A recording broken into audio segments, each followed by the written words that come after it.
Buenas noches para la Academia de Medicina de Caldas. Es muy importante que en el día de hoy, 12 de octubre del 2021, tenemos al doctor Jorge Iván López Zuluaga.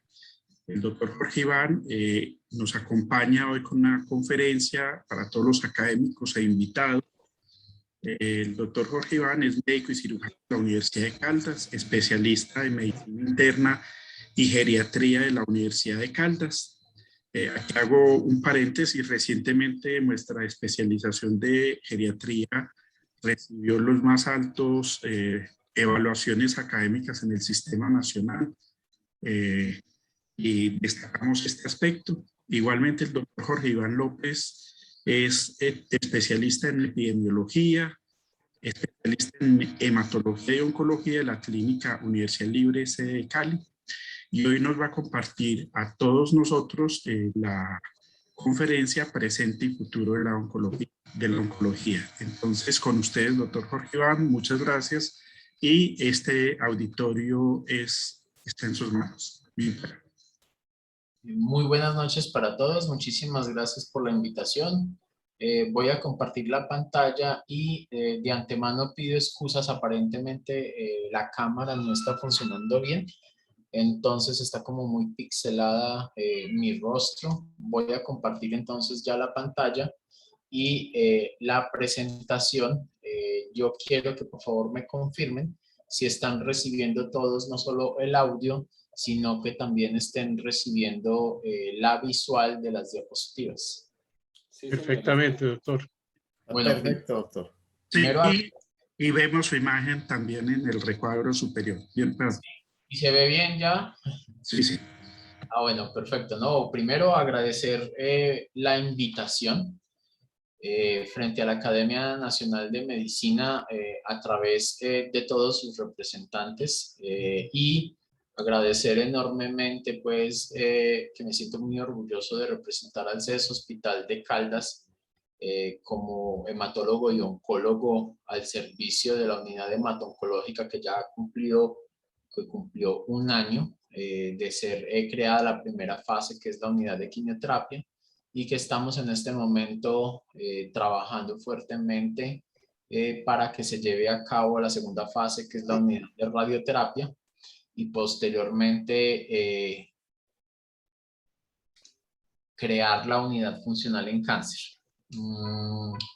Yo estoy desde el 1 de enero del presente año, estoy al servicio no solamente del CES, sino de todos los caldenses, para que cualquier inquietud, cualquier cosa que se ofrezca, yo estoy a su servicio completamente 24 horas al día, 7 días a la semana, para que por favor me tengan en cuenta frente a cualquier requerimiento en los que yo crea que pueda colaborar.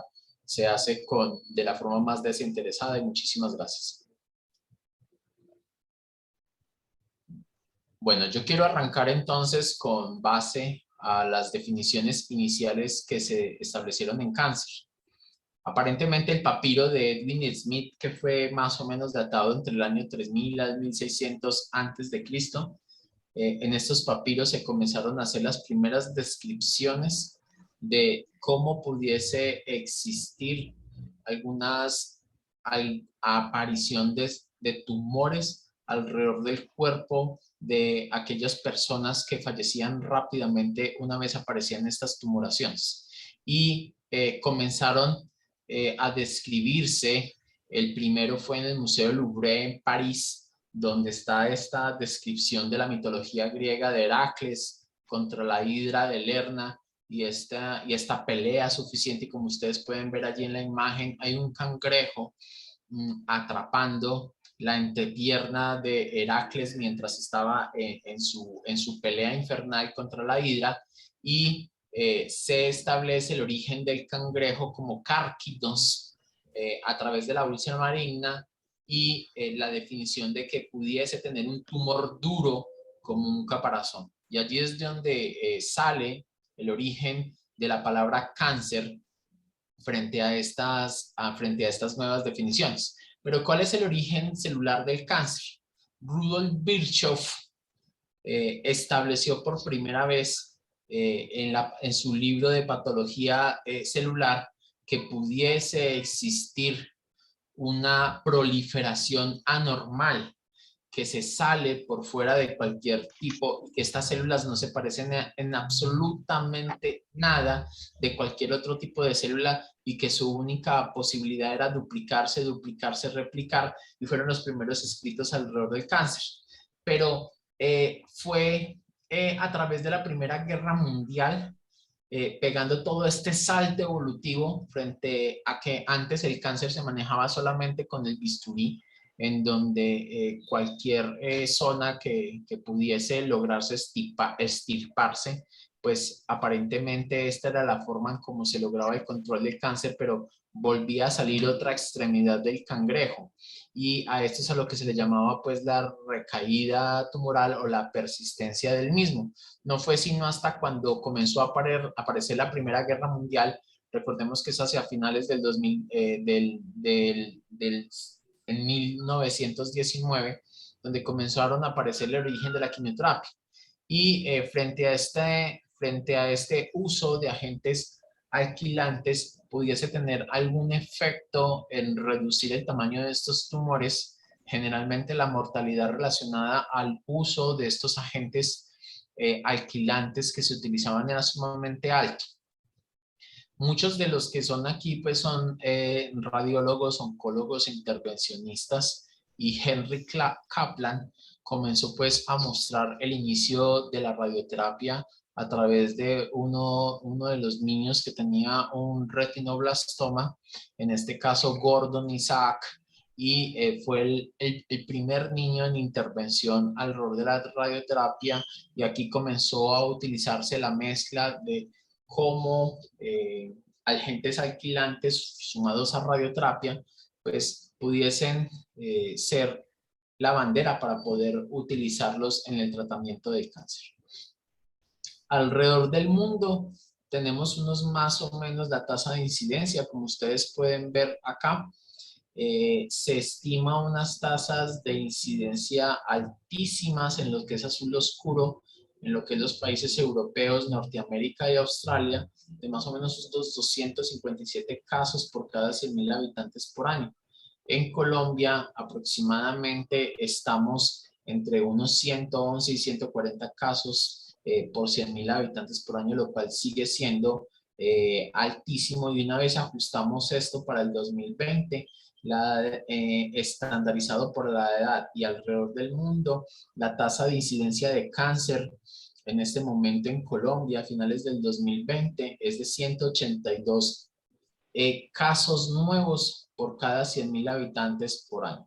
En otras palabras, solo Manizales va a aportar aproximadamente unos 700 a 750 casos de total de cánceres por año nuevos, y entre ellos los más representativos son el cáncer de próstata, el cáncer de la mama, colon y recto, cervix, estómago, pulmón. Esos son los 6 principales tumores sólidos de mayor representación en nuestro país, y cuando uno extrapola a nivel del mundo se comporta exactamente igual como si estuviéramos en cualquier país desarrollado.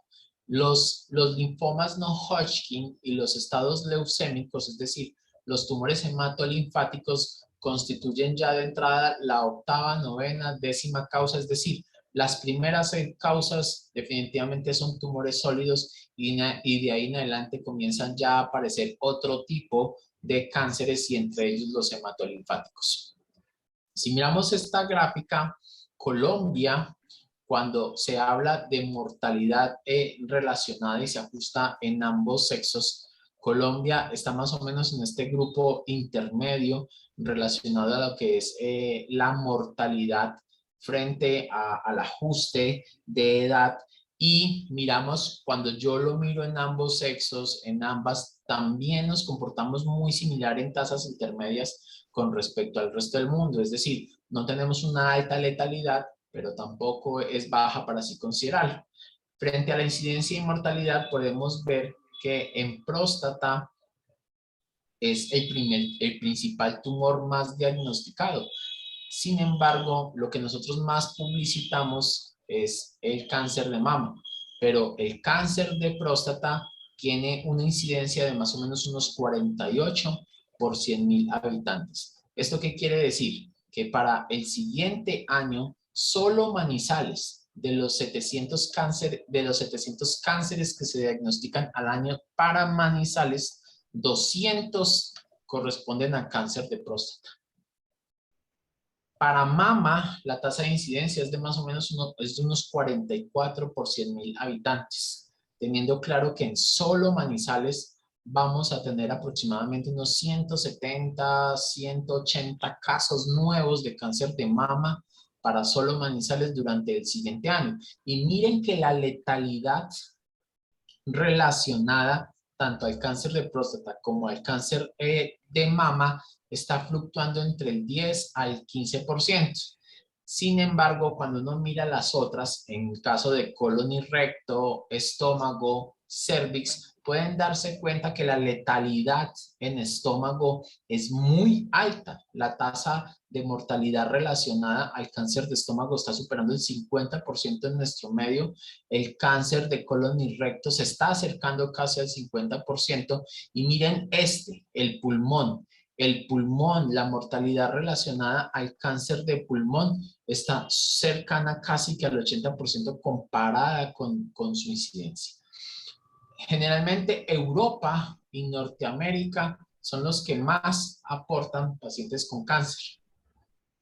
Estamos hablando del número de casos superior a los 4 millones que se están esperando y sabemos que en el 2018 teníamos unos 4.1 millones, pero para el 2040 se espera un incremento sostenido. Mantenemos esa incidencia sostenida de casos y así mismo nos estamos comportando en Sudamérica y en especial en Colombia. Si bien Sudamérica está aportando más o menos 1.1 millones de nuevos casos, de casos totales por año, para el 2040 vamos a continuar manteniendo esta tendencia y generalmente el cáncer no va a desaparecer y al contrario se va a incrementar este número de nuevo de casos. Y se está calculando, y esto es un dato sumamente importante que nos aporta GloboCam, se está calculando que va a haber un incremento del 46% de los números del total de casos incidentes de cáncer de hoy para el 2040. Es decir que si en este momento estamos teniendo más o menos unos 118 casos nuevos por cada 100.000 habitantes por año para total de Colombia, para final del 2040 nos vamos a estar acercando aproximadamente a casi los 190, 200 casos nuevos por año, lo cual se convierte en una situación sumamente alarmante. Y mire que si muchos países están luchando frente a la mortalidad y han logrado esa reducción directa de la mortalidad, Colombia también lo ha hecho, pero de una forma muy, muy leve, muy tenue, y la mortalidad no ha logrado bajar significativamente como sí lo ha podido ser en países, en este caso, países desarrollados. Cuando yo comparo con hombres y mujeres, para este caso, la mortalidad es muchísimo más, afecta mucho más al hombre que a la mujer en este caso. Y miren cómo puede que la mortalidad en la mujer en cáncer de mama es muy bajo, pero la mortalidad en hombres en cáncer de próstata, si bien es alta, ha ido con una tendencia a la disminución en forma progresiva para este caso. Como a mí me estaban pidiendo, doctor, por favor, háblenos del presente y del futuro, de lo que es alrededor del cáncer y lo que es la oncología. Primero tengo que mostrarles a ustedes cuál es el fenotipo de una célula cancerosa. ¿Cómo es que una célula cancerosa se comporta como tal? ¿Por qué lo hace? Hannah Hanniweber en el año 2000 habló de las características fenotípicas que tiene una célula que la hace cancerosa y que es completamente distinta a cualquier otro tipo de célula que podría considerarse como una célula, entre comillas, normal. La primera es que esta célula se tiene que independizar por completo de cualquier señal de crecimiento.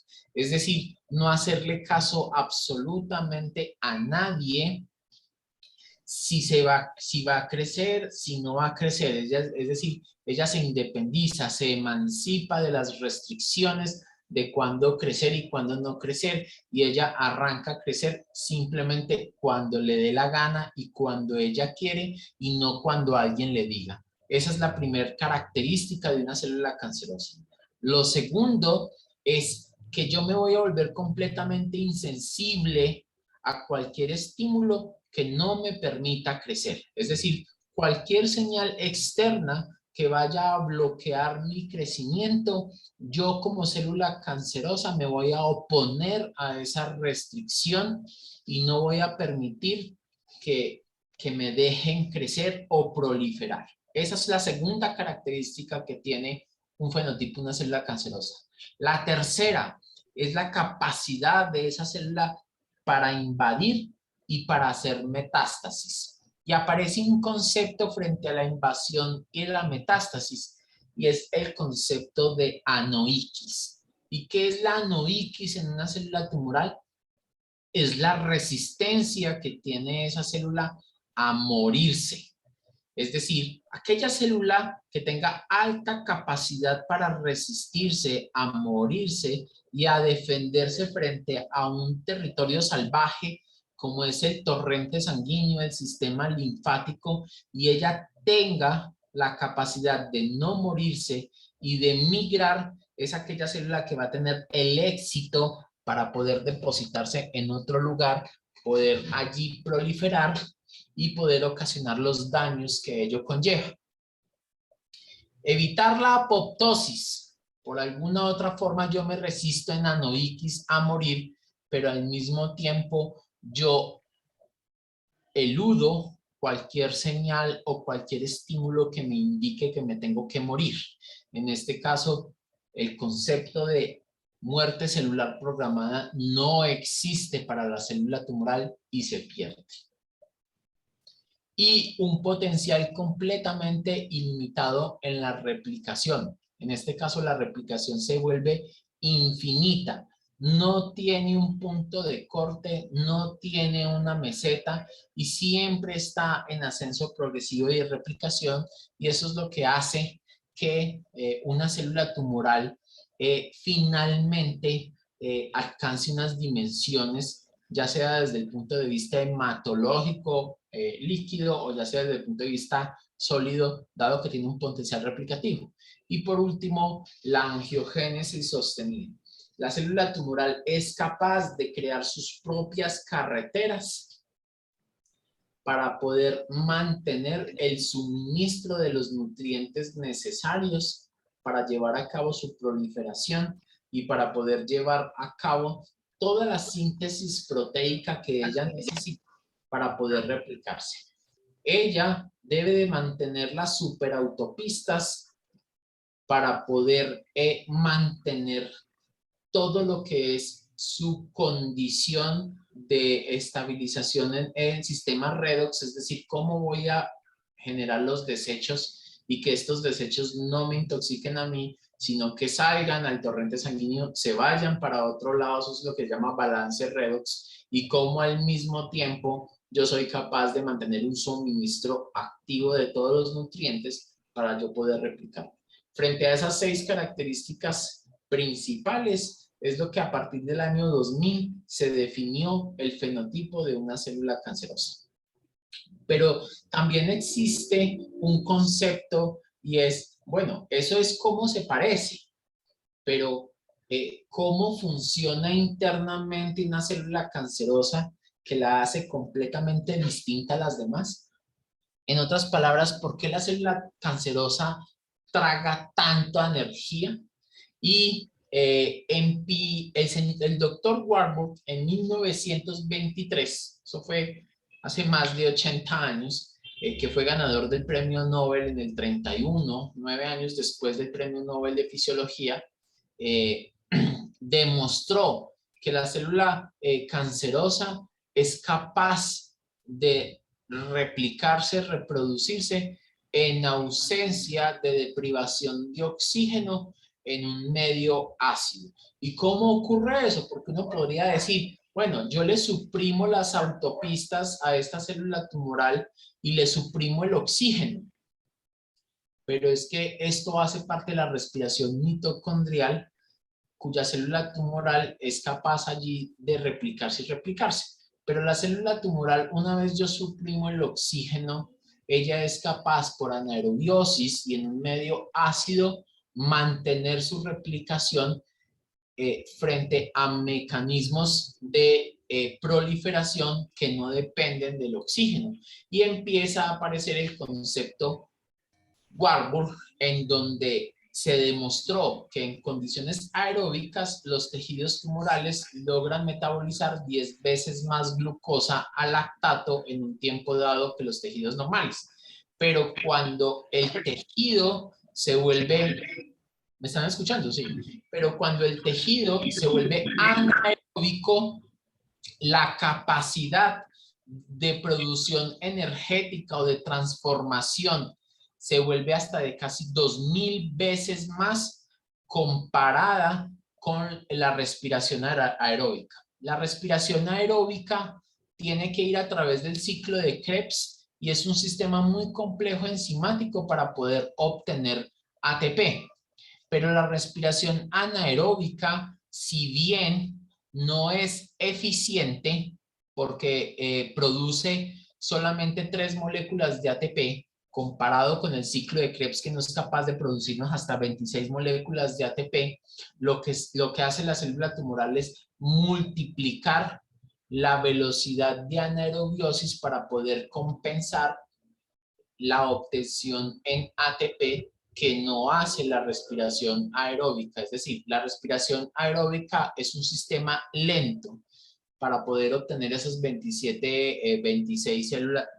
moléculas de ATP, pero la respiración anaeróbica en la célula tumoral se vuelve un sistema ultra rápido de obtención energética muy rápida y que se compensa al multiplicarse por 2000 veces, y ahí ya pueden ustedes imaginarse la cantidad tan enorme de ATP y el sustrato energético que ha de requerir esta célula tumoral para poder lograr su replicación, y esto explica el por qué los pacientes hacen un síndrome consultivo tan rápidamente y obedece a los cambios del efecto Warburg en el consumo metabólico para este caso. Aquí podemos ver cómo hay una transformación de toda su glucólisis, donde paso de la respiración fosforilación oxidativa a glicólisis anaeróbica permanentemente, y en el efecto Warburg yo puedo distribuir hasta una obtención directa de lactato y suprimir la respiración aeróbica, y lo cual me permite incrementar esa velocidad siendo menos eficiente, pero al ser 2000 veces muchísimo más rápido obtengo esa energía más rápidamente y compenso esa ineficiencia en la producción de ATP con la velocidad de replicación de este caso. Las características hacen del efecto Warburg que haya una captación de glucosa y de glicólisis que se hacen muchísimo más rápido, hasta 10 veces en la mayoría de los tumores sólidos. Se experimenta la hipoxia, y cuando una célula tumoral experimenta hipoxia, activa este sistema, es decir, que la célula tumoral puede respirar aeróbicamente, y cuando la ponemos en hipoxia ella respira anaeróbicamente. Ella no tiene ningún problema en defenderse por ambos casos, ¿cierto?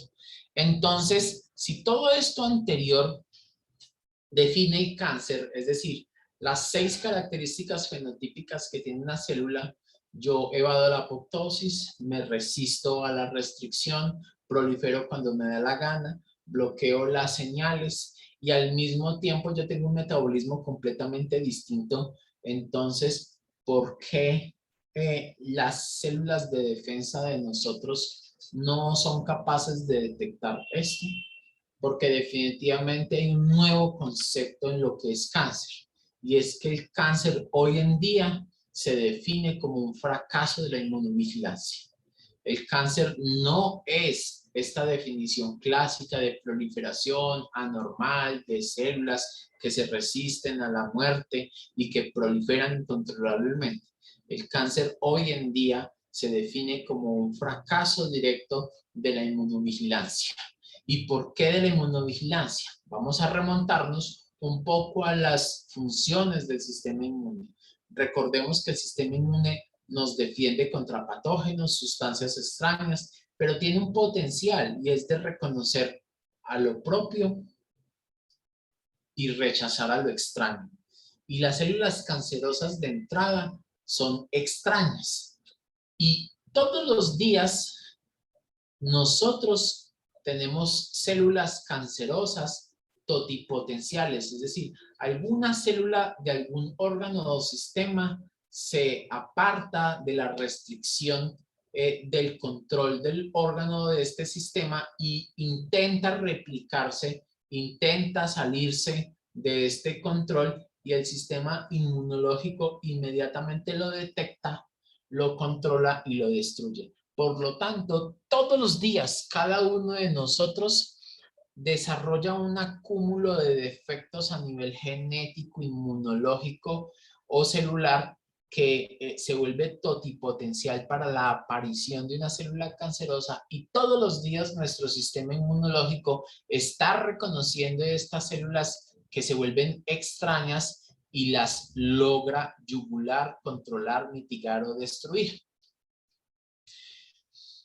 Nosotros tenemos un sistema inmune que nos compone. Ya sabemos que es el timo, la médula ósea, el vaso, todos los nódulos linfáticos y las amígdalas. Y allí están las células de nuestro sistema inmune, que son los linfocitos B.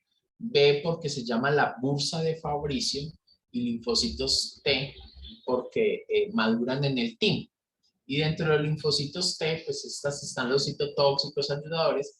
Aparecen los que no son ni B ni T y que son simplemente asesinos naturales. En otras palabras, es todo lo que le llega que no logra reconocer, lo destruye y no pregunta para qué. Aquellas células que presentan antígenos o que hacen parte de todo este sistema, que son las células dendríticas, aquellas células que son encaminadas simplemente a degranularse, a destruir, y aquellas células que no solamente captan, sino que destruyen y al mismo tiempo tienen esa capacidad de presentar. Todo lo que sea completamente extraño, todas las proteínas anormales que produce una célula totipotencial para hacer cáncer, es completamente reconocida por el sistema inmunológico e inmediatamente es suprimida. Y generalmente todos estos sistemas se encargan del reconocimiento y de la destrucción. Los linfocitos B hablan de la producción de anticuerpos, que es lo que nosotros llamamos inmunidad humoral. Las células NK destruyen aquella célula que detectan que está infectada por virus, que está infectada inclusive por bacterias que han generado su daño, y al mismo tiempo reconocen aquellas células tumorales que destruyen, y eso es lo que nosotros le llamamos inmunidad innata. Por lo tanto, la inmunidad innata se convierte en nuestra primera línea de defensa contra los patógenos y para las células tumorales, y bloquean esa diseminación, logran cruzar esas barreras, llegan a donde no está ninguna otra y fomentan el control y la restricción sobre todas las demás células que no se van a salir de ese control sobre los sistemas, sobre los órganos. Y ellas al mismo tiempo también aparece lo que es la inmunidad adaptativa. Yo ya tengo una inmunidad innata con la que yo nazco, que está diseñada para no preguntar, simplemente atacar y luego presentar y producir anticuerpos frente a eso. Y luego la inmunidad adaptativa que surge cuando el patógeno evade o sobrepasa la respuesta inmune. Y es que yo me adapto como célula a un nuevo objetivo específico. Y consiste en una inmunidad que puede ser mediada por células o una inmunidad humoral. Y allí es donde involucran en la inmunidad adaptativa a los linfocitos T. que yo puedo activarlo por dos señales, el reconocimiento del antígeno o una señal como estimuladora. Alguien podría preguntarme aquí, bueno, doctor, pero ¿por qué nos estás hablando de inmunidad innata? ¿Por qué nos hablas de inmunidad adaptativa? Y si yo necesito saber es de las células del cáncer.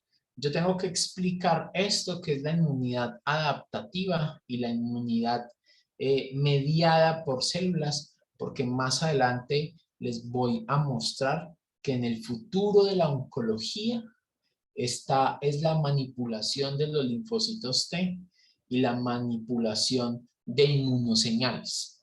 ¿Por qué? Porque la quimioterapia va a desaparecer en algún momento de nuestras vidas. En los próximos 15 o 20 años, lo más probable es que la quimioterapia va a pasar a ser segunda, tercera, cuarta o quinta línea de tratamiento, y las primeras líneas de tratamiento que van a comandar el tratamiento del cáncer va a ser esta: la inmunidad mediada por células y la inmunoterapia, la terapia CAR T-cell y la terapia CAR Target, dirigido por señales moleculares. Por lo tanto, tengo que mostrarles esto, cómo funciona, para poder entender lo que se nos viene ahorita, y es comprender el tratamiento de inmunoterapia. La inmunidad humoral involucra los linfocitos B, y ellos, una vez se activan, van a procesar los antígenos.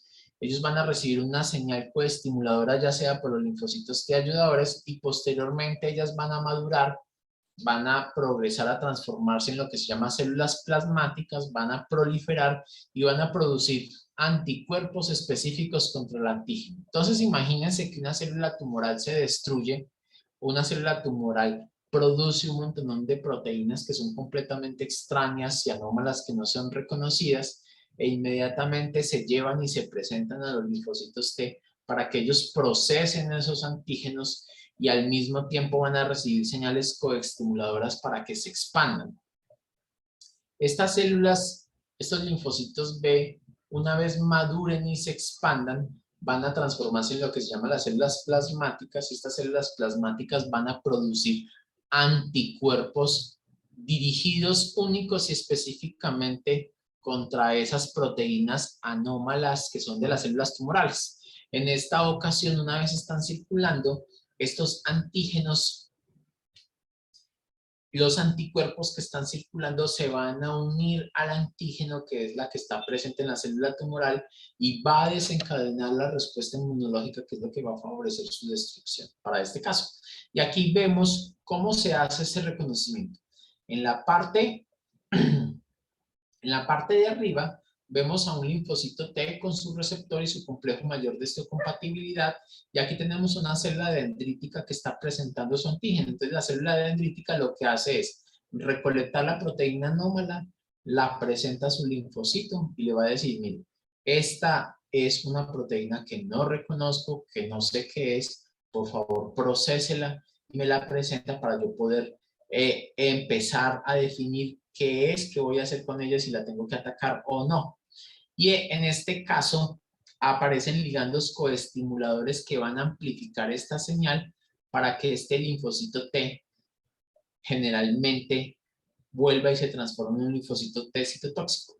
Y aquí es donde arranca la proliferación y la diferenciación de estos linfocitos, donde yo puedo volverlos en linfocitos T de memoria, es decir, para reconocer ese antígeno que me están haciendo una vez se activen, o prolifero para volverme un clon de linfocitos T citotóxicos, donde todo lo que llegue y se parezca a ese antígeno lo destruya. Es decir, que estos linfocitos T citotóxicos se van a depositar sobre cualquiera que tenga ese antígeno y no van a preguntar, sino que van a intentar destruir.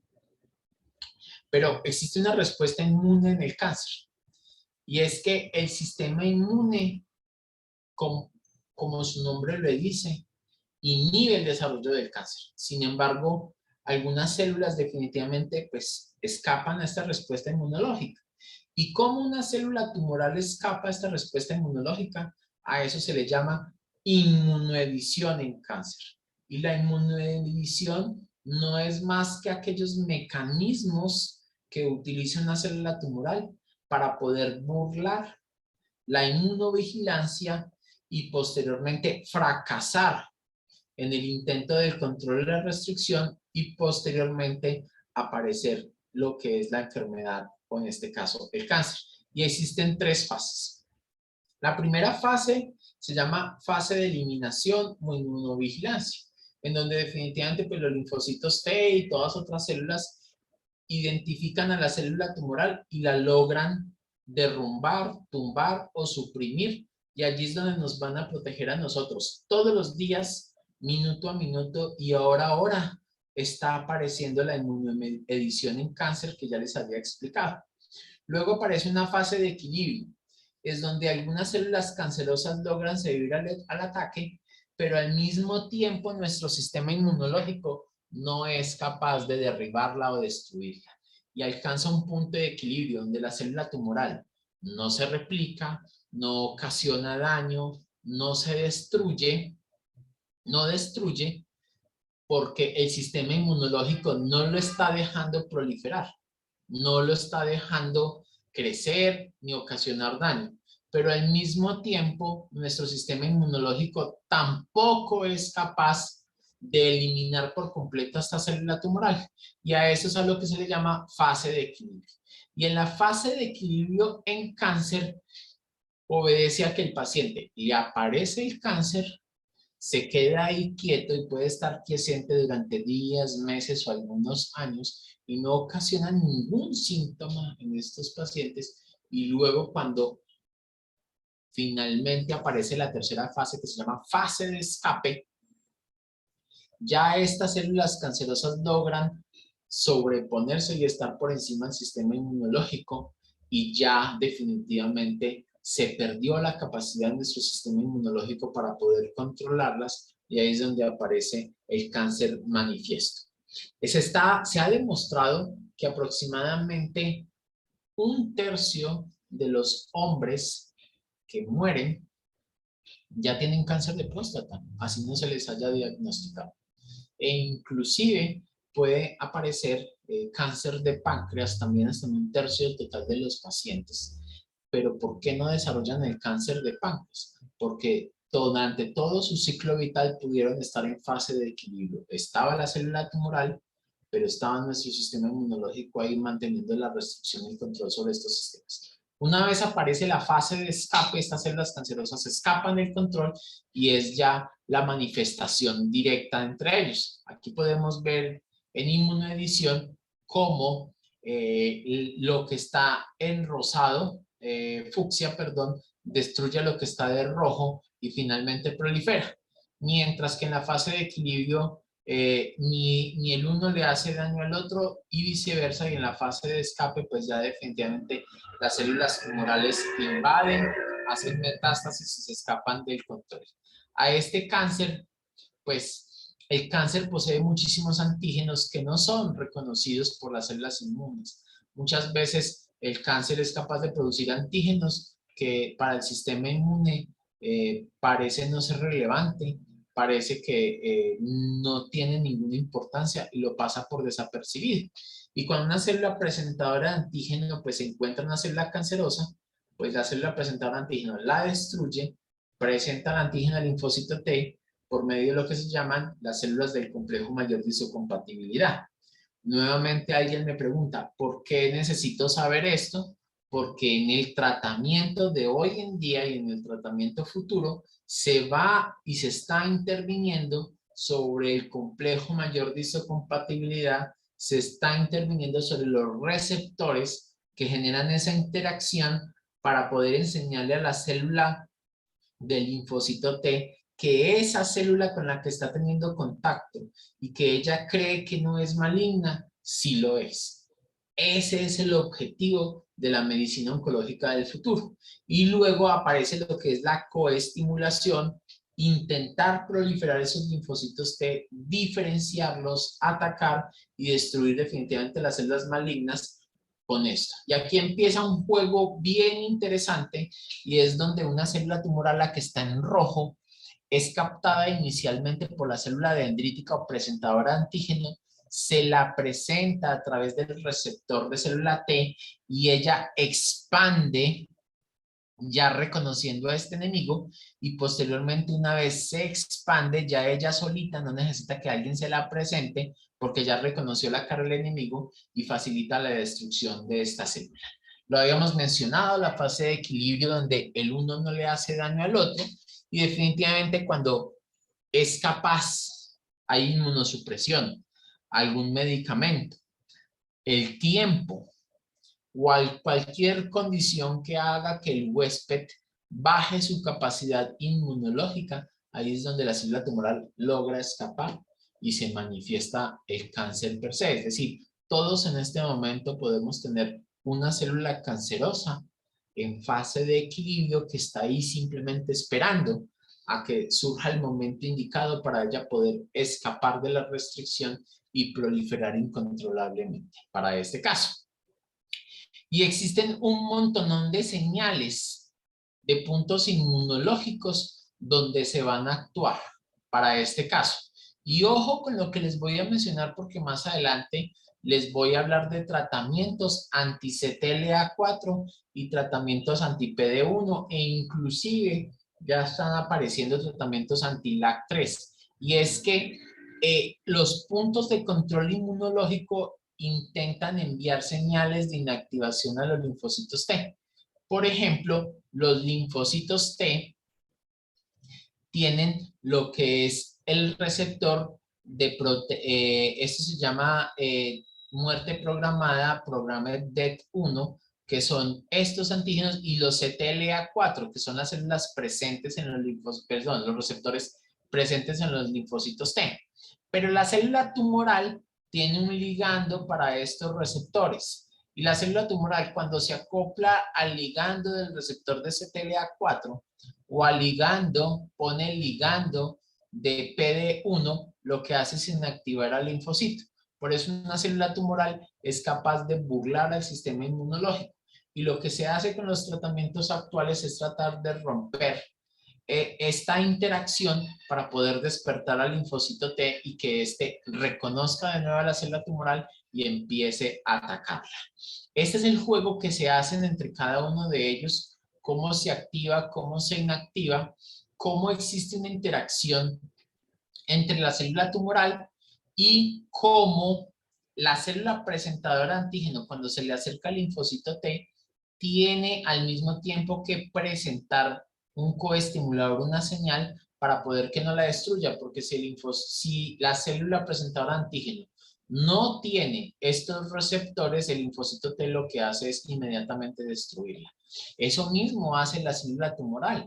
La célula tumoral empieza a presentar los mismos ligandos que tienen las demás células de reconocimiento y el linfocito T cree que es una célula propia y por eso no la destruye.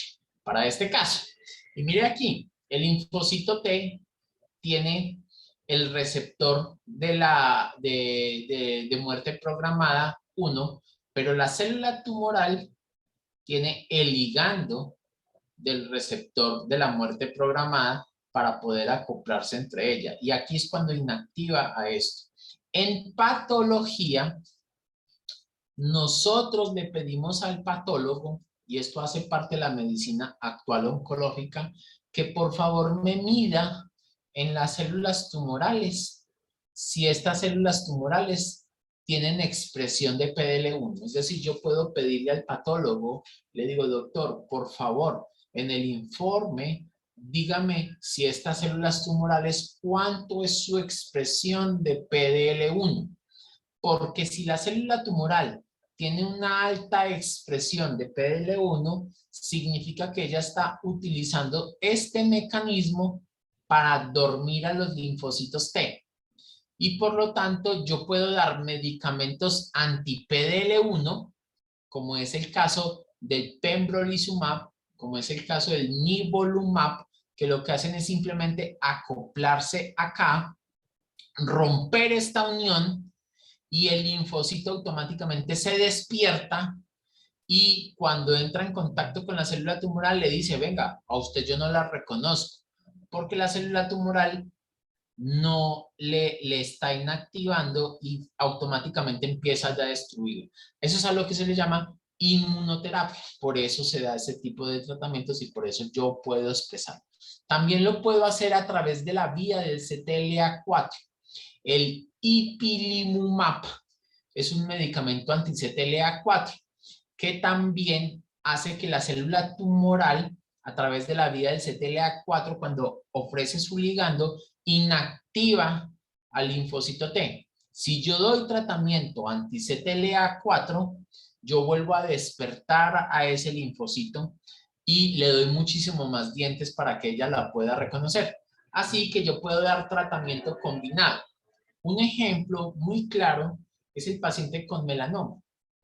La célula tumoral del melanoma es capaz de bloquear las señales de la vía del CTLA4 del linfocito y al mismo tiempo es capaz de bloquear a través de la ruta del PD1 con su ligando.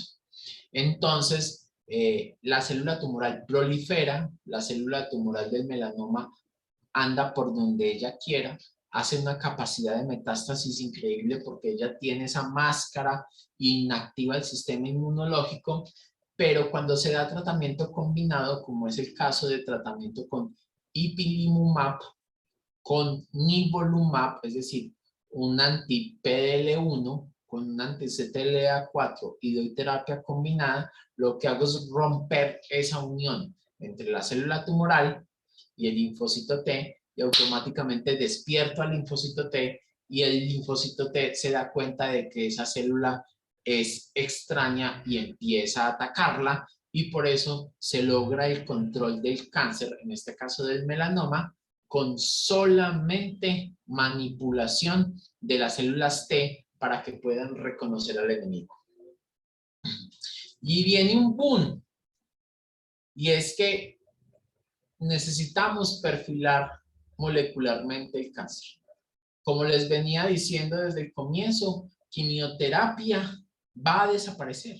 Atacar a la célula directamente desde adentro con alquilantes, medicamentos que destruyen el ADN, esto va a desaparecer porque estos medicamentos no tienen terapia dirigida.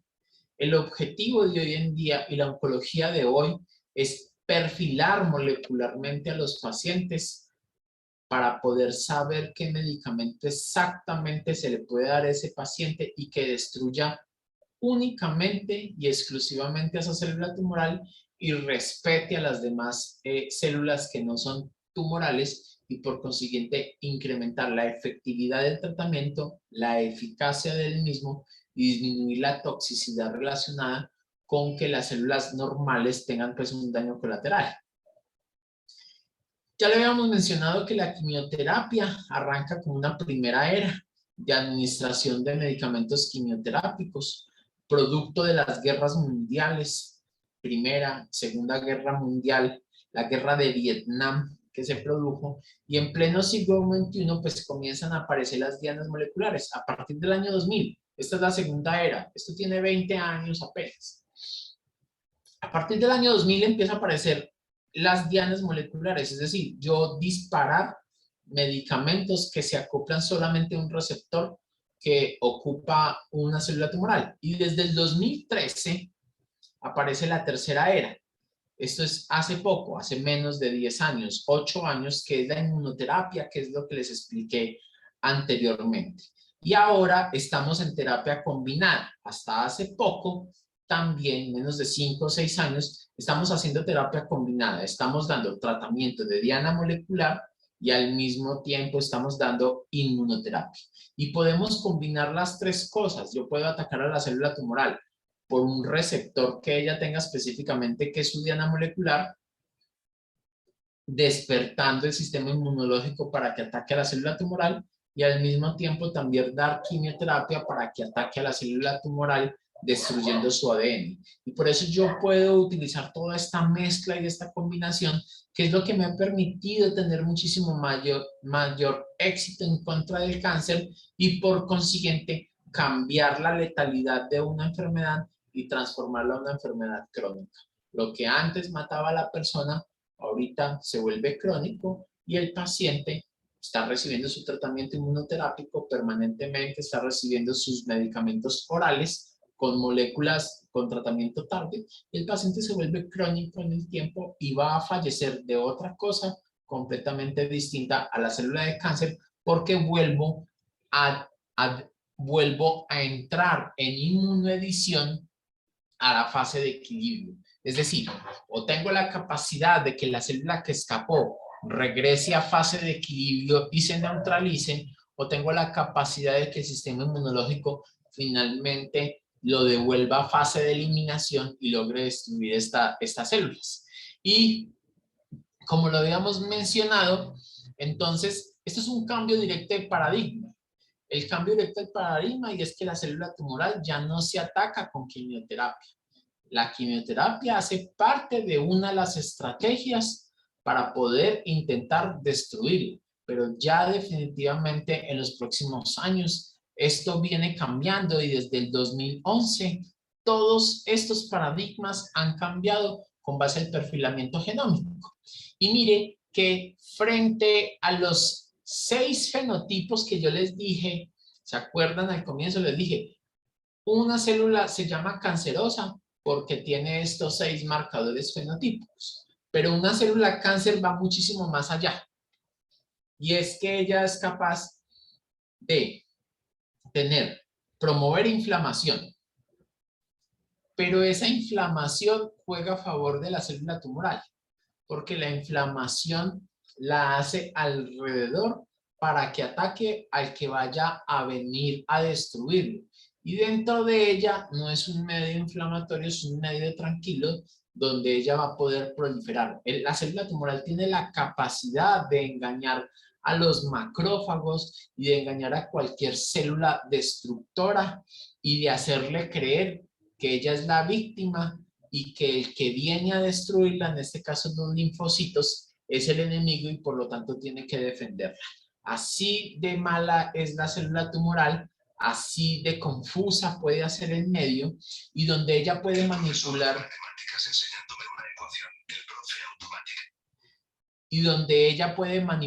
la respuesta inmunitaria, evadir supresores, cambiar su proliferación, cambiar su desregulación energética, resistirse a la muerte, cambiar su estatus mutacional, inducir cuando ella quiere angiogénesis, lo hace o no lo hace, y activarse e invadir permanentemente.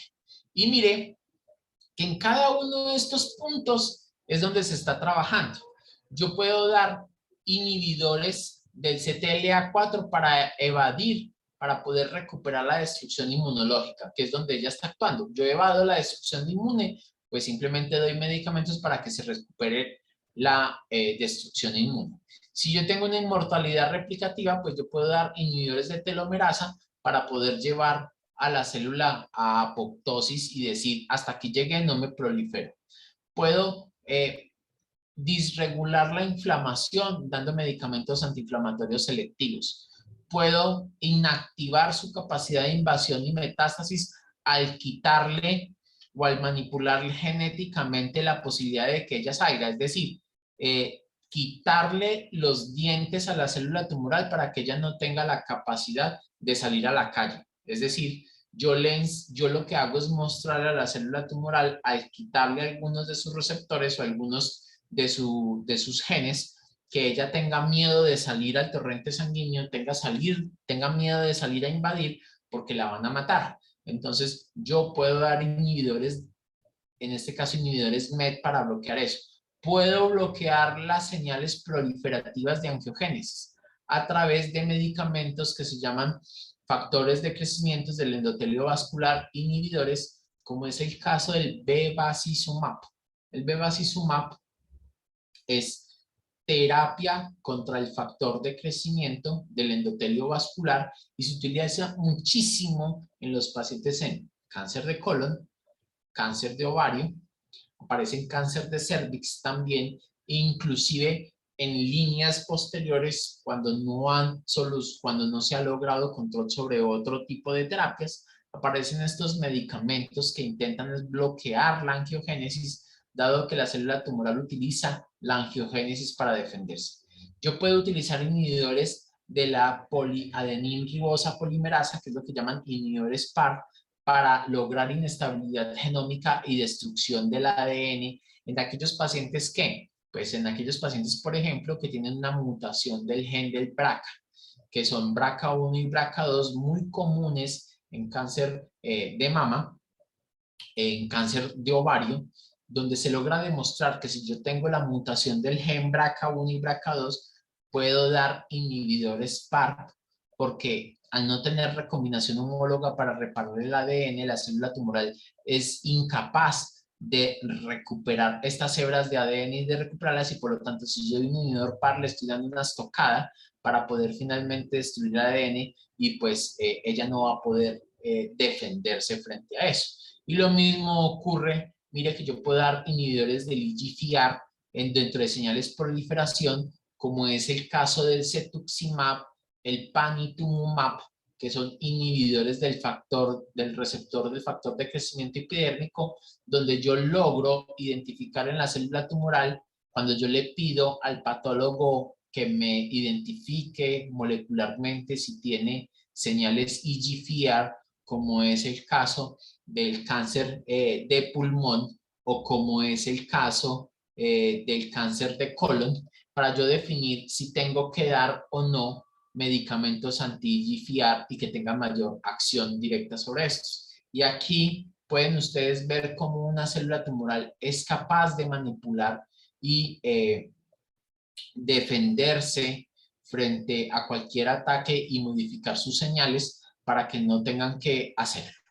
Y desde el 2013 venimos hablando de lo que es la medicina de precisión, y es que a un paciente le voy a hacer un perfilamiento genómico para poder definir si las mutaciones que esta persona tiene, hay un gen o un fármaco que yo pueda administrar, manipular, para poder modificar el comportamiento molecular de esa célula tumoral y pues llevarla a la muerte o hacerla retroceder para que entre en fase de equilibrio en inmunoedición, o hacerla retroceder aún más para que nuestro sistema inmunológico pues pueda destruir. ¿Cómo lo hacemos? Pues la clave de la respuesta inmunológica es tratar de mimetizar los antígenos específicos de tumor, es decir, que solamente los produce estas células tumorales, es mimetizarlo para poder que sea reconocido y destruido, o tratar de buscar antígenos asociados al tumor, es decir, que no necesariamente los produce el tumor y que pueden existir algunos otros tumores que lo hagan. Y aquí es la clave, y es el reconocimiento permanente de los antígenos tumorales. Y aquí es donde también se viene trabajando más, y es recrear, intentar que esos antígenos tumorales permanezcan en contacto permanente con nuestro sistema inmunológico para que se generen los anticuerpos frente a estos antígenos tumorales. Y la publicación de Nature nos empezó a mostrar algo que se llama mutanomas, y es que entre más mutaciones tenga una célula tumoral, más proteínas y más capacidad antigénica va a desarrollar. Es decir, entre más carga mutacional tenga esta célula tumoral, quiere decir que es más difícil para esta célula tumoral no ser reconocida por el sistema inmunológico debido a la multiplicidad y al montonón de proteínas y aminoácidos que es completamente extraño, que hace que sea fácilmente reconocido. Por lo tanto, si existe una alta carga mutacional y es fácilmente reconocida, pues yo tengo la posibilidad de enseñarle más a los linfocitos T para que la reconozcan más fácil. Esa es la razón por la cual tumores como el melanoma, el cáncer de pulmón, de vejiga, de esófago, colon y recto, inclusive hasta de cervix, que están aquí a la extrema derecha, se vuelven sensibles al tratamiento con inmunoterapia. Mientras que tumores que tienen baja carga mutacional, estamos hablando de un punto de corte de más de 10 megapares de bases de carga mutacional, aquel que tenga más de 10 megapares de bases, de carga mutacional es susceptible a inmunoterapia y aquel que tenga menos de 10 megapares de bases no es susceptible a inmunoterapia. Yo también puedo solicitar estas pruebas. Yo también puedo decirle y solicitar por pruebas genómicas cuánto es la carga mutacional que tienen estas células tumorales para poder predecir si a este paciente le puedo dar o no le puedo dar inmunoterapia.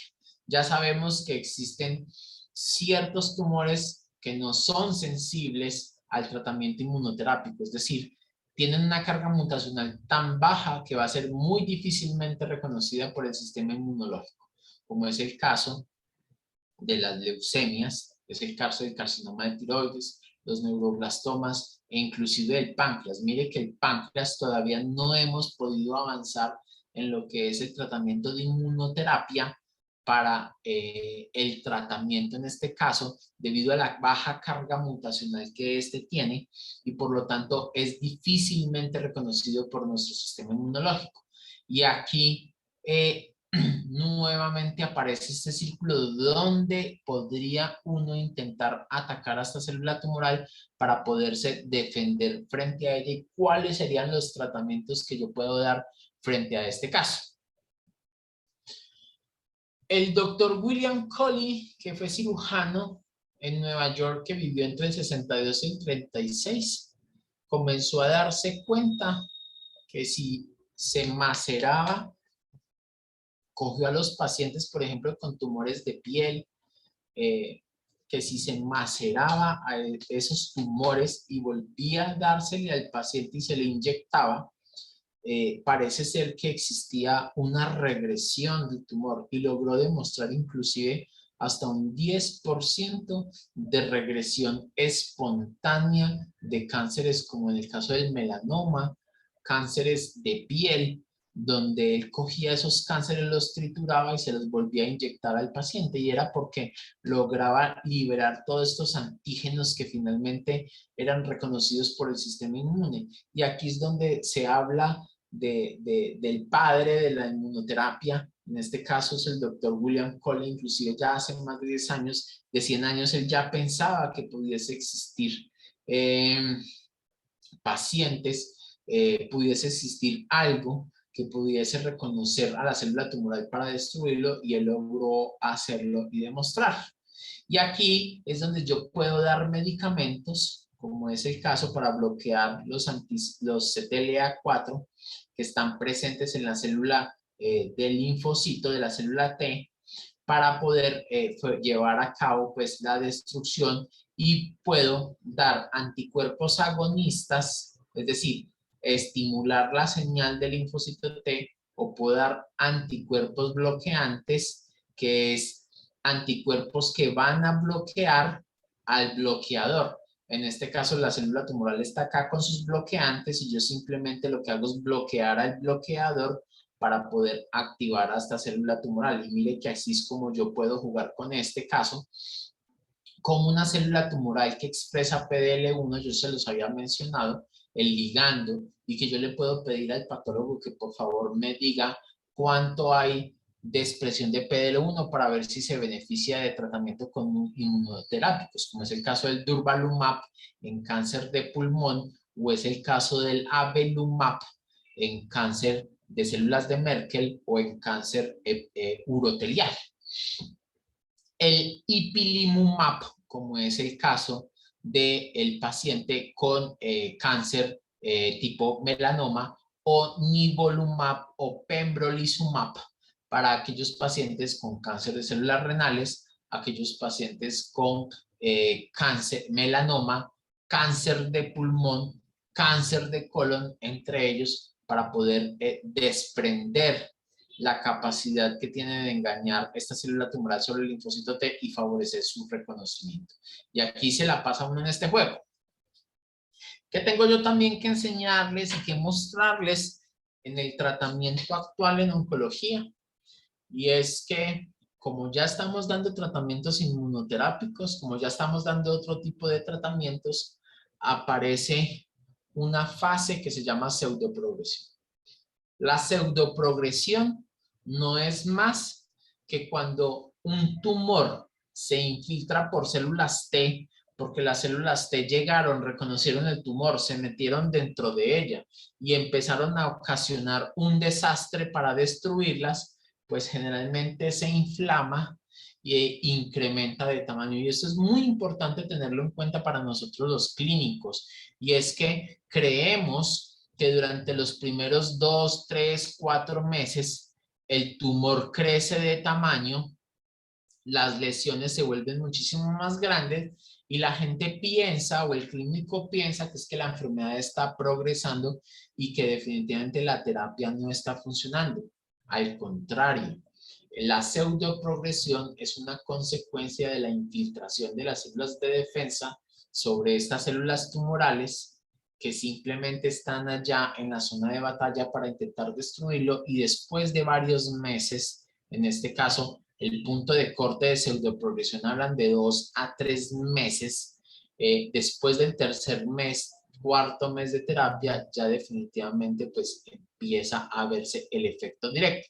Por eso, cuando uno da inmunoterapia, uno debe hablar de criterios de respuesta en tratamiento inmunoterápico. Los criterios de respuesta son la hiperprogresión, es decir, que en el primer mes, a pesar de dar inmunoterapia, esto creció y no le sirvió para absolutamente nada. La pseudoprogresión, que se considera un criterio de respuesta. La respuesta, que en este caso es la reducción, y la respuesta tardía para este caso, ¿cierto? Y la respuesta tardía puede inclusive aún aparecer después de haber finalizado el tratamiento con el inmunoterápico, es decir, 1 o 2 años después, yo pude haber finalizado el tratamiento con inmunoterapia y aún así estar haciendo efecto el tratamiento sobre la supresión de la célula cancerosa. Mire aquí cómo yo puedo también determinar, y esto se lo pido a los patólogos, y le pido al patólogo que por favor me regale un TILS, y es en oncología yo puedo también pedir, regáleme un TILS, y es cuántos linfocitos están infiltrando el tumor. Eso es simplemente un TILS. Y el doctor lo que me va a decir es qué porcentaje de linfocitos están dentro del tumor y están rodeando. Porque entre mayor linfocito que esté allí infiltrando, significa que esos linfocitos están dormidos, están bloqueados por la célula tumoral, las tienen quiescentes, dormidas por las señales que yo ya les expliqué, y que al dar tratamiento de inmunoterapia yo vuelvo a despertar esos linfocitos, y como esos linfocitos ya están dentro del tumor, pues es muchísimo más fácil para ellos atacarlas desde de adentro hacia afuera y no de afuera hacia adentro. Y a eso es a lo que uno se refiere cuando voy a dar tratamiento inmunoterápico si tiene un TILS alto o un tumor infiltrante de linfocitos para estos casos. Y así es como yo puedo definir y dar expansión de células para poder volverse a introducir. Este doctor, el doctor Rosenberg, ¿qué hacía? Entonces, el doctor Rosenberg lo que hacía era sacar el tumor o sacar el pedazo de tumor, separar estas células que estaban dormidas de las células tumorales, expandirlas, es decir, que se repliquen, y luego de expandirlas, torearlas, en otras palabras, despertarlas. Y luego de despertarlas, expandirlas, yo vuelvo y se los infundo al paciente, e inclusive se los puedo volver a administrar donde está el tumor, y ya tengo unas células toreadas, despiertas, activas, que ya van a devolverse a atacar a la célula tumoral. Y aquí empieza todo este juego, donde yo puedo dar vacunación, que es como un tratamiento inmunoterápico, puedo dar radioterapia directamente, puedo dar quimioterapia, puedo dar terapia antigénica, puedo dar toda una mezcla de los anteriores, y aquí este es el juego del tratamiento del paciente con inmunoterapia. Y yo puedo también buscar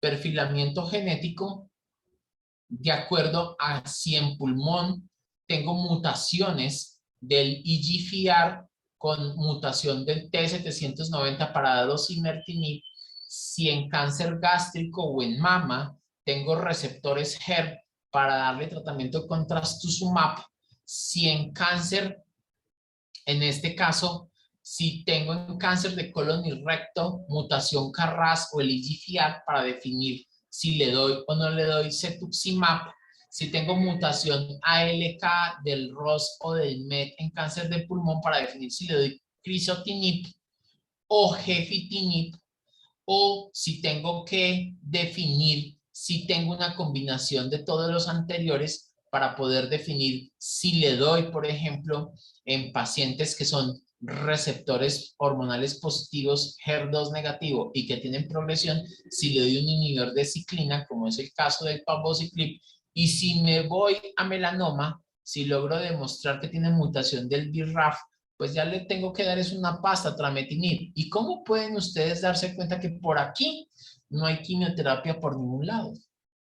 Ya todo esto viene siendo reemplazado progresivamente por tratamiento blanco y tratamiento dirigido. Lo mismo yo puedo hacer para cada uno de ellos target, como es el caso del cáncer de pulmón de células no pequeñas, tipo adenocarcinoma, si tenemos mutaciones EGFR, si tenemos mutaciones ALK o si tenemos translocaciones ROS. Y cada vez más, mire que el 25% tienen mutaciones KRAS, un 17% son sensibles EGFR, un 7% son ALK y distintas mutaciones, y todavía hay un tercio de pacientes que todavía no sabemos si tienen un driver, y a estos pacientes toca darles quimioterapia. Pero mire que ya hay un 70% de pacientes a los que yo les puedo hacer un perfilamiento y definir qué le voy a dar con mayor efectividad e inclusive lograrlos llevar a respuesta completa. Lo mismo ocurre en los pacientes de cáncer de colon y recto si tengo una mutación KRAS. Lo mismo ocurre en cáncer, en la mayoría de los cánceres de los tipos tumorales, de acuerdo a esto, si voy a tener mutaciones en NTRK, y dependiendo de esa mutación en NTRK, si este paciente es candidato a tratamiento anti-NTRK entre cada uno de ellos. Mire que yo puedo mirar lo que se llama la inestabilidad microsatelital, y con base a la inestabilidad microsatelital defino si puedo darle inmunoterapia por defectos del mismatch repair para estos pacientes, y puedo, inclusive en el avance de daño, desde hace 3 años para acá, esto no tiene sino 3 años, y todavía en Colombia no lo estamos aplicando.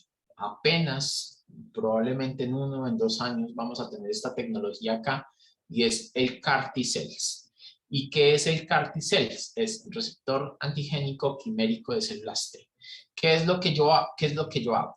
Saco el linfocito T y por ingeniería hago que se expresen unos receptores que son modificados por bioingeniería, y que estos receptores se van a acoplar única y exclusivamente a la célula tumoral que yo tengo ya identificada.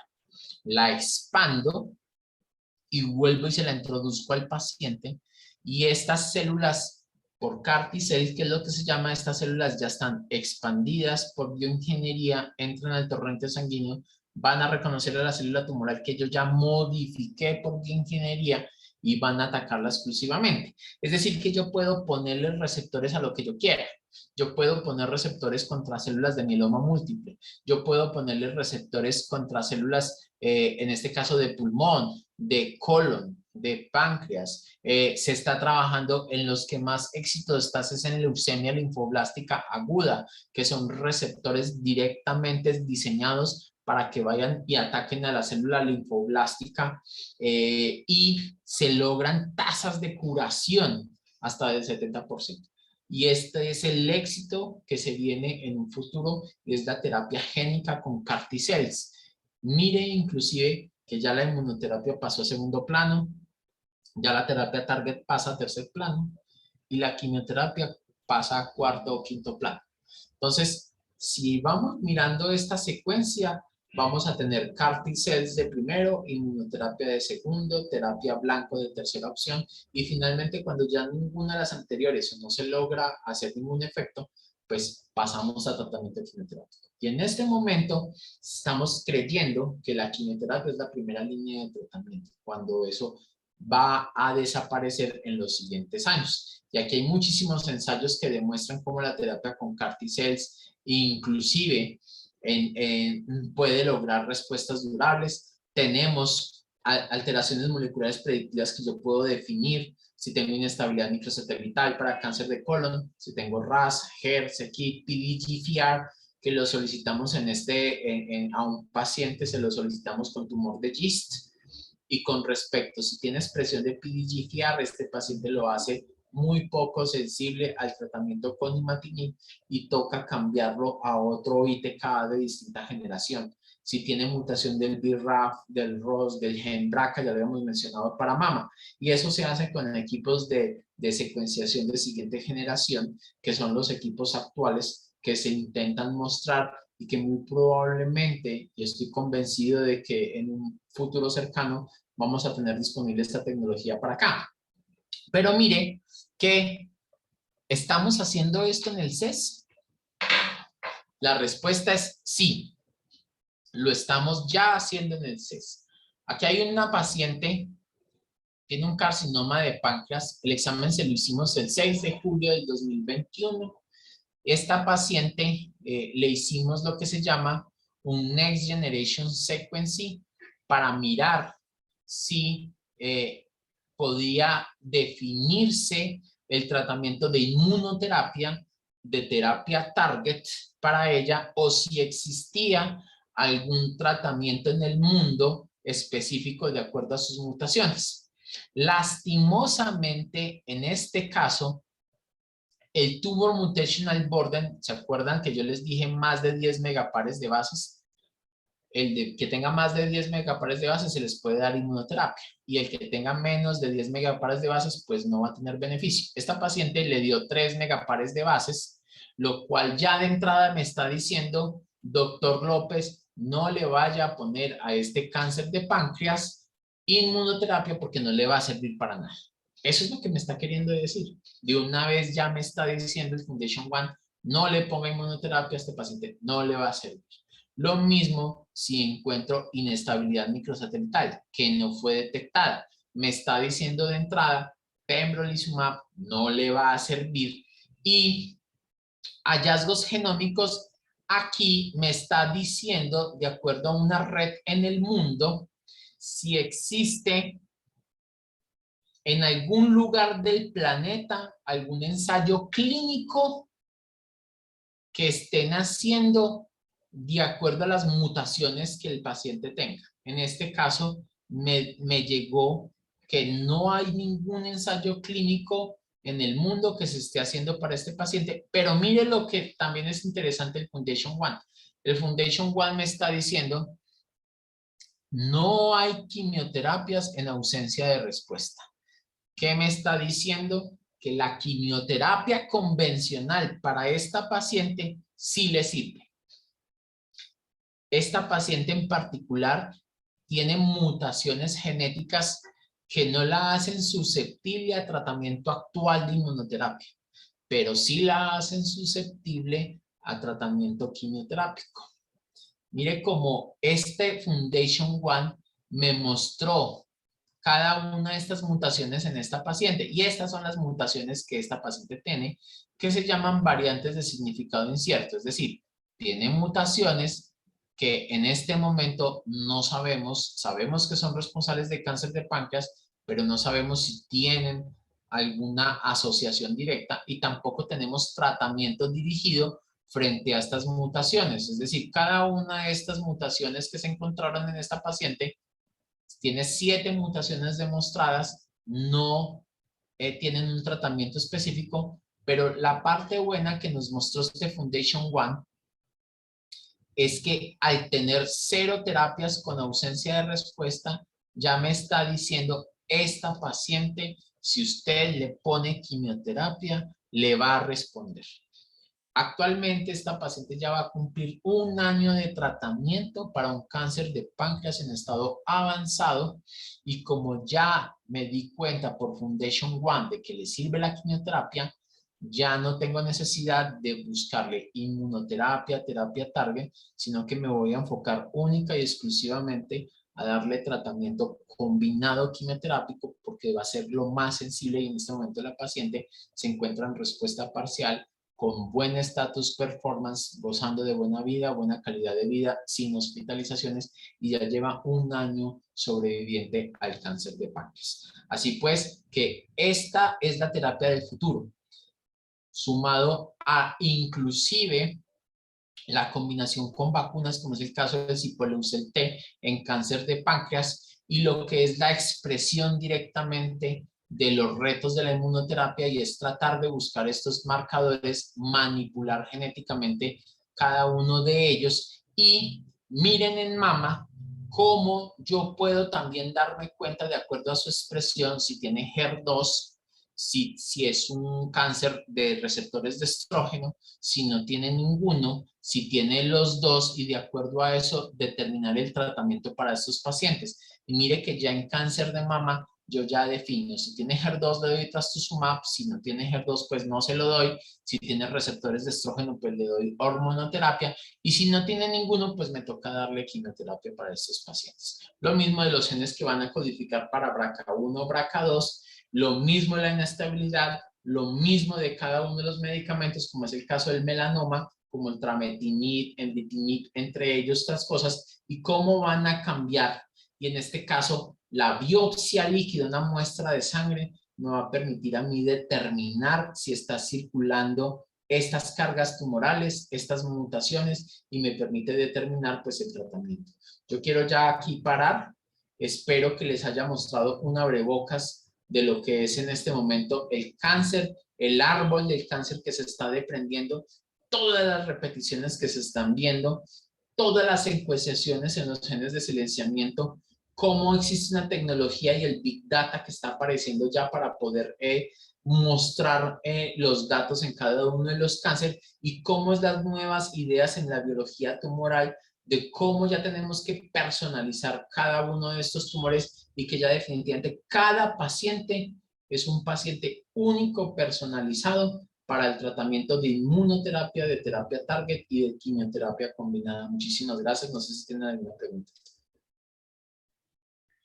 Gracias, doctor Jorge Iván, por estos conceptos y esta agradable conferencia que nos muestra el presente y el futuro de lo que es la oncología. Entonces queda el campo abierto para las preguntas e intervenciones de los académicos asistentes. Doctor Campo Elías tiene la palabra. Bueno, yo quiero primero que todo felicitar de una manera fabulosa al doctor Jorge Iván, a quien conozco desde hace muchos años, estudiando en medicina interna, estudiando geriatría, epidemiología y ahora oncología. Es un ejemplo de las nuevas generaciones, y lo que nos está mostrando acá es algo que cambia completamente los paradigmas que teníamos en el cáncer. No me queda sino alegría escuchar una charla tan completa, tan clara, y alegrarme mucho por tener esta calidad de personas y de profesionales en nuestra ciudad que seguramente van a producir los cambios que queremos nosotros en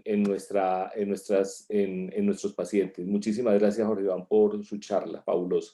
Doctor, muchísimas gracias por sus palabras que me llenan de orgullo y sumamente pues complacido. Sabe que, doctor, que yo cada 8 días aprendo de usted en sus intervenciones en las juntas de tumores, ¿no? Bueno, sigue abierto el campo de preguntas e intervenciones. Doctor Norman. Doctor Reir, bienvenido. Gracias. Doctor Jorge Iván, qué alegría oírlo, con ese optimismo, con esa nueva esperanza para los pacientes con cáncer, con ese entusiasmo suyo, con la claridad que nos ha hablado. Muy agradecido porque nos hubiera dado esta conferencia. Quiero agregarle una pregunta. En esos tumores que están haciendo efecto de masa, yo tengo una paciente que me presentan que tiene yo no estoy ejerciendo, pero me lo preguntan, tiene una masa retroperitoneal que le está haciendo compresión en las raíces, por lo tanto tiene una radiculopatía extremadamente dolorosa. ¿Cuál sería el primer camino a seguir con esta panorama actual del manejo del cáncer? La inmunoterapia y la terapia target toman un tiempo en empezar a hacer el efecto.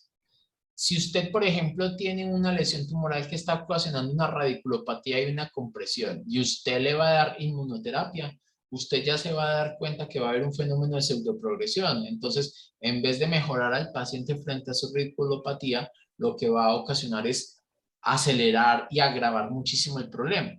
Entonces, existen dos opciones, y es a lo que se le llama la citorreducción inmediata.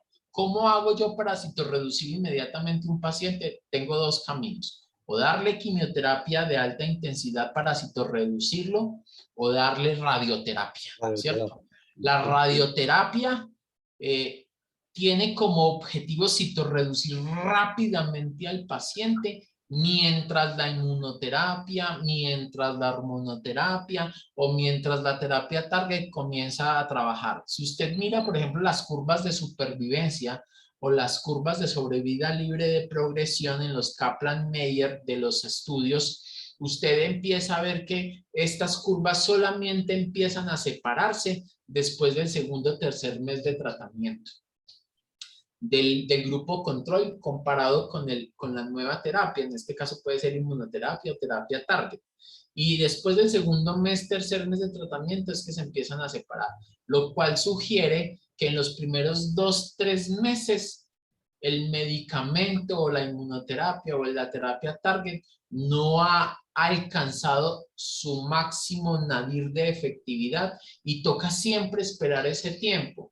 Por lo tanto, uno no puede pensar en colocarle inmunoterapia a un paciente que usted ya sabe que dentro de un mes no va a estar con nosotros.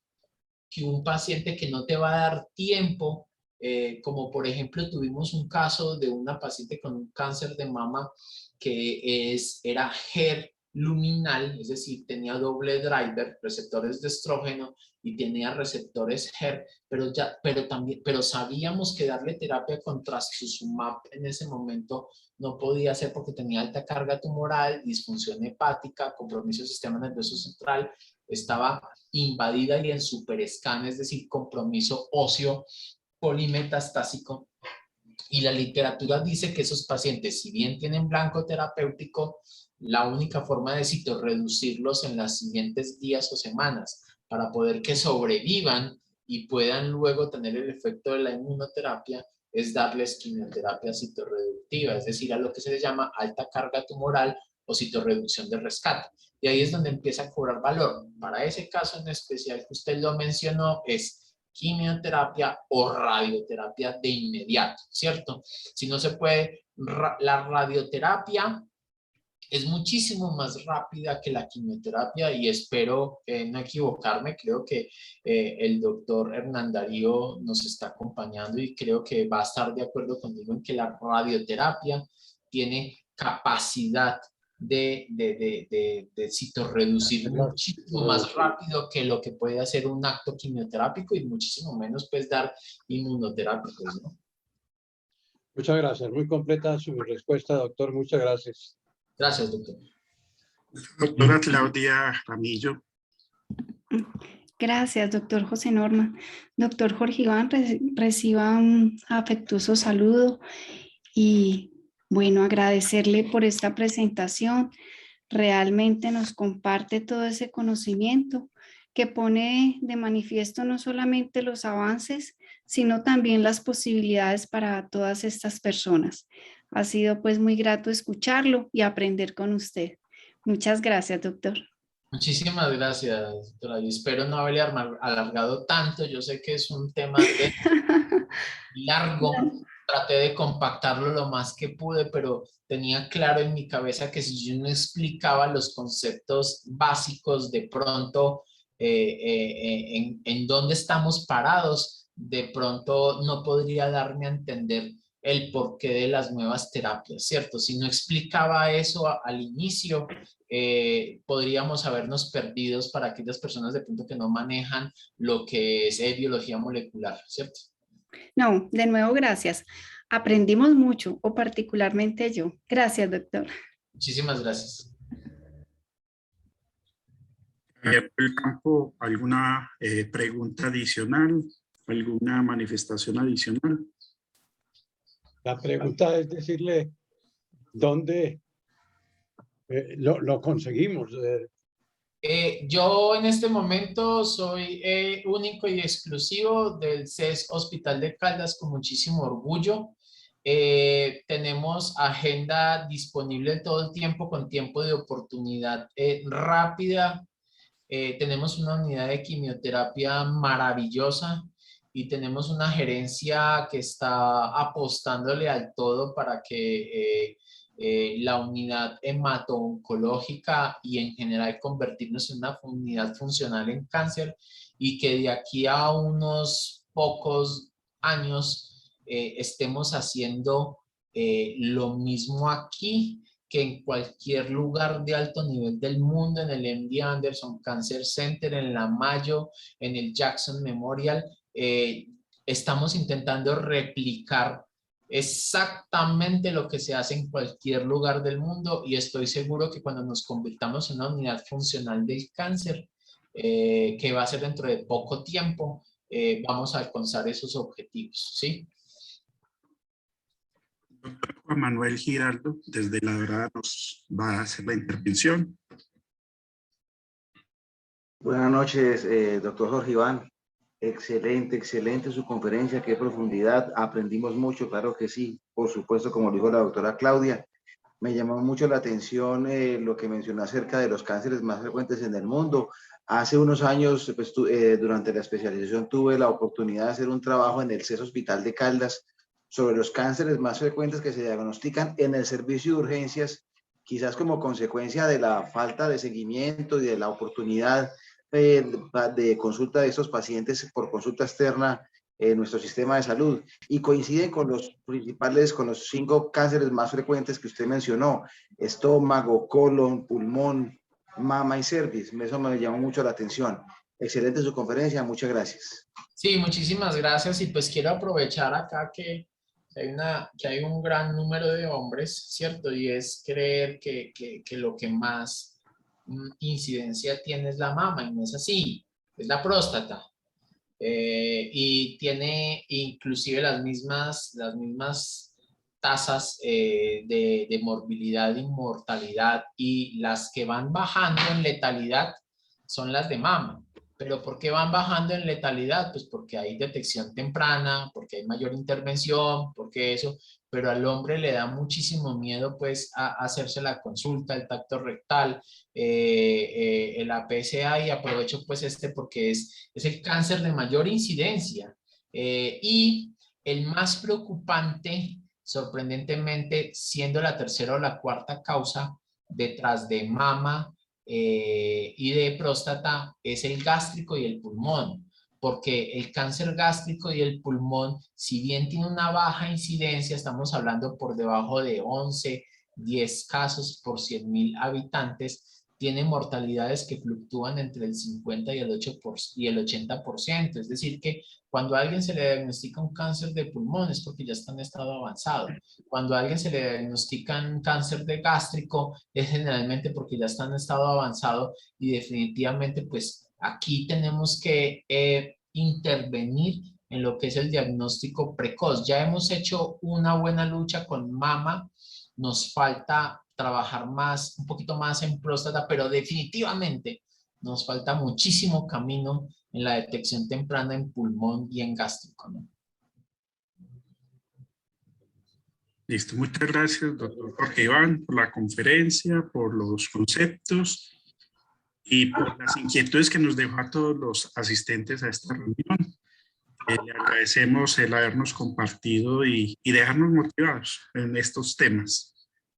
Por favor, mándenos los pacientes, soliciten que estos pacientes lleguen a nuestro servicio, puedan recibir una valoración con oportunidad hemato-oncológica, y definitivamente el manejo interdisciplinar es el éxito del paciente hemato-oncológico. Ya no es de una sola persona, esto es de todos, del radiólogo, del intervencionista, del cirujano, del patólogo. Mire la importancia que tiene aquí el patólogo, del clínico, el internista, el paliativista y el hematólogo en general, el cirujano.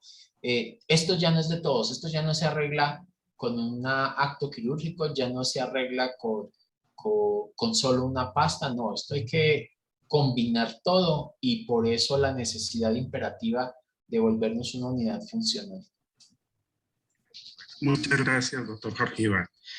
Doctor Gentil, por favor, seguimos con el siguiente punto del orden del día. Sí, señor, cómo no.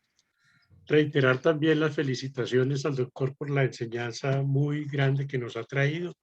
No es que usted se haya excedido en el tiempo, es que le asignamos tal vez mucho menos de lo que el tema necesitaba. Muchas gracias. Muchas gracias. Siguiente punto, las cápsulas del doctor Hernán Darío Salazar. Doctor Hernán Darío, bien pueda, tiene el auditorio disponible. Buenas noches, ¿sí me escuchan bien? Sí. Yo no sé si... Se escuchó con un poco de eco. ¿Tiene algún otro dispositivo abierto, doctor? No. Señor, yo no sé si en aras del tiempo dejamos... Tengo la perla aquí lista, pero yo no sé si ustedes tendrán otras cosas para tratar que de pronto hagan que el tiempo que resta sea muy corto, porque ya me entendí para las 9. Yo lo dejo a la decisión de ustedes. Pues yo, doctor, que se le puede dar el tiempo. El informe es muy rápido también. ¿Qué es lo que queda faltando? Son 2 o 3 minutos de informe. Entonces sí tenemos el tiempo para poder culminar rápido la asamblea. Bueno, muchas gracias. Es un pequeño comentario sobre un libro que se llama No me corten el pie, que es para variar y estar un poquito a la moda. Es un libro sobre las lesiones y la resiliencia de los futbolistas. Si a un nacido en 1978 le preguntaban desde niño ¿qué quieres ser cuando seas grande? Futbolista era la respuesta cantada.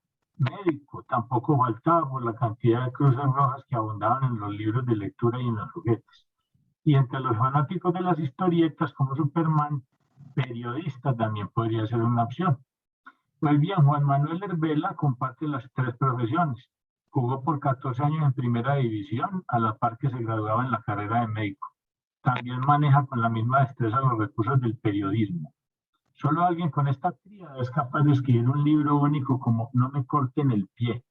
Historias médicas de superación y dolor de futbolistas, publicado en el 2021 por la editorial Planeta.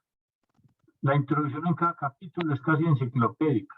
Cuenta quién es el jugador, adjunta un breve currículum, nombra su padecimiento, pero antes que nada, titula la historia con una frase célebre, como por ejemplo, No me corten el pie, de Patricio Toranzo, que también da nombre al libro. El texto es también médico, porque ni bien aparece la dolencia de cada jugador dentro del relato, se toma un paréntesis para detallarlo, para que cualquier lector pueda entenderlo. Es periodístico por el trabajo de producción y por el dominio de las entrevistas. La escritura le llevó 3 años y 143 testimonios. Pero por sobre todas las cosas es futbolístico y narrativo, no solo por la temática en sí misma, sino porque también Herbela comparte sentimientos y anécdotas propias con varios de sus interlocutores. Para empezar, como muchos de sus entrevistados, para el autor del libro, el fútbol era el único camino posible. Cuando a los 14 años su familia le preguntó qué quería hacer de su vida si no se le daba a jugar a la pelota, dijo, si no soy futbolista voy a ser médico de un equipo de fútbol. Actualmente ejerce como médico deportólogo en el Huracán. Y más allá de sus otros oficios, reconoce que alguien que no haya sido futbolista se le hubiera complicado escribir este libro. Primero porque los jugadores buscan a un semejante para abrirse y rememorar un momento doloroso. También solo alguien que pasó por el deporte de alto rendimiento encarna esta frase. Se dice que los futbolistas morimos 2 veces. La primera cuando nos retiramos del fútbol y la segunda cuando dejamos de respirar efectivamente. El orden de los relatos no fue azaroso. Abre y cierra con 2 historias bien diferentes a las demás de jugadores que no pudieron volver a fútbol. La primera, Mirko Saric, que fue llamada la estrella fugaz Era una joven promesa de San Lorenzo que se quitó la vida, con depresión, pero entregada a la competitividad del deporte, sus allegados relataron. Mirko se negaba a tomar la medicación, así como se negaba a que le mencionaran el tema a cualquier allegado del club. Su padecimiento era un secreto. Y la última historia es la de Marcelo Bravo Corazón, quien por un problema cardíaco tuvo que retirarse del fútbol con tan solo 20 años, pero que pudo encontrar un nuevo lugar en su club Vélez Sarsfield dentro del cuerpo técnico. El libro se completa con las historias de Gustavo Campagnolo, Fernando Gago, Luciano Galetti, Patricio Toranzo, Jonás Gutiérrez, Sebastián Bataglia, Sergio Batista, Ezequiel Lavesi y Neri Pumpido, y agrego yo también ahí Batistuta, que tiene una severa artrosis en sus tobillos que lo hacen pues llorar del dolor, y que también ha hecho textualmente no me amputen el pie. Más allá del dolor y de la superación, es un libro que destaca los afectos. Por ejemplo, en la historia de Jonás Gutiérrez, que siempre fue muy cuidadoso de su cabello y tuvo que pelarse por una quimioterapia, aparecieron sus amigos para acompañarlo. 17 del club se raparon. También incluye aspectos filosóficos, como la historia de Luciano Galetti, quien recibió un riñón de su padre. Para este caso, el autor consultó a Darío Stranger, quien habló de una pregunta frecuente en el campo. ¿Yo soy un cuerpo o tengo un cuerpo? La donación entra en ese juego y rompe con la lectura mercantilista actual, donde todo lo que uno da tiene sentido si solo de alguna forma puede volver. La donación es justamente dar sin esperar un retorno. Allí uno entrega o pierde un órgano arriesgándolo incluso sin estar seguro de que el otro va a aceptarlo. A su vez, el texto marca de manera constante la diferencia entre la era pre-internet y la actual. Por ejemplo, los memes que aparecían ante las lesiones de Fernando Gago. Recuerden que Fernando Gago, un argentino que jugó en España muchísimo tiempo y fue jugador de la selección argentina, las lesiones de Fernando Gago en el tendón de Aquiles, sin tener en cuenta que la mayoría de estas lesiones tuvieron su origen en una deformación del pie, como lo confesó el propio futbolista. O bien como el accidente de Neri Pumpido, arquero de la selección argentina, en 1987, que se hubiera convertido en un titular viral en todos los portales del mundo. El arquero campeón del mundo se lesionó la mano al quedar colgado con el anillo del casamiento del travesaño. También en el capítulo de Pumpido se muestra que los jugadores siempre eligen las canchas, más allá de que eso les cueste su libra de carne. O le realizan una operación para salvar el dedo y luego de 3 meses puede volver al trabajo, o le amputan la última falange y puede volver a jugar en un par de semanas. La decisión estaba entre priorizar la estética o priorizar el fútbol, y siempre priorizaban el fútbol. No me acuerden del pie, entonces un libro sobre sentar una posición. Un chico en su temprana edad puede ponerse firme y decir, quiero ser futbolista. Y un adulto de espíritu competitivo puede sentenciar, no voy a dejar que sea mi enfermedad la que defina mi retiro. La mayoría de los entrevistados pudieron decidir por sí solos el momento de abandonar el campo de juego, tal vez porque el alto rendimiento les pasó factura, o quizá porque se sintieron que era tiempo de ceder el paso a otros niños que, al igual que ellos, compartieron un sueño de Dios. Muchas gracias.